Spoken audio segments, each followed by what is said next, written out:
Cześć wszystkim. Dzisiaj chciałabym pokazać, jak wykonać podwójną redukcję oczek we wzorze Basket Wave.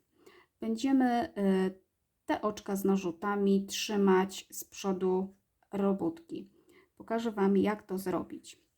Jestem już w momencie, kiedy mam już zredukować dwa oczka.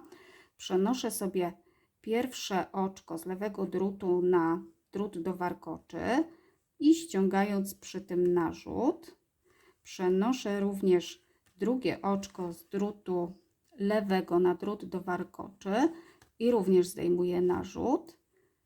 Teraz trzymając drut do warkoczy i lewy drut w jednej ręce, w lewej, wbijam prawy drut w pierwsze oczko drutu do warkoczy i w pierwsze oczko lewego drutu, czyli mam drut wbity w obydwa oczka, przeciągam sobie nitkę przez obydwa oczka i w ten sposób mam już zredukowane jedno oczko.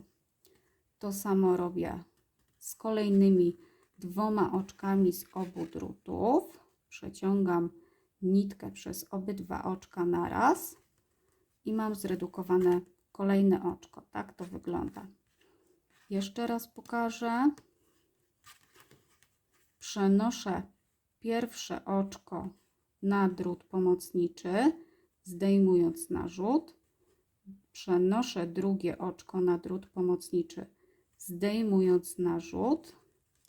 Mam dwa oczka na drucie pomocniczym.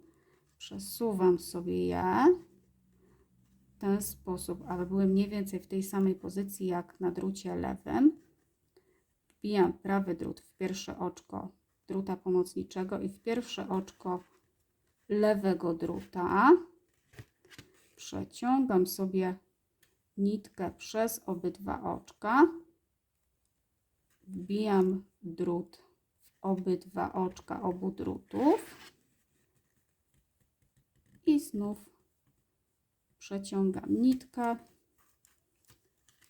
W ten sposób mamy już zredukowane 4 oczka. Dziękuję za oglądanie i zapraszam na kolejne instrukcje.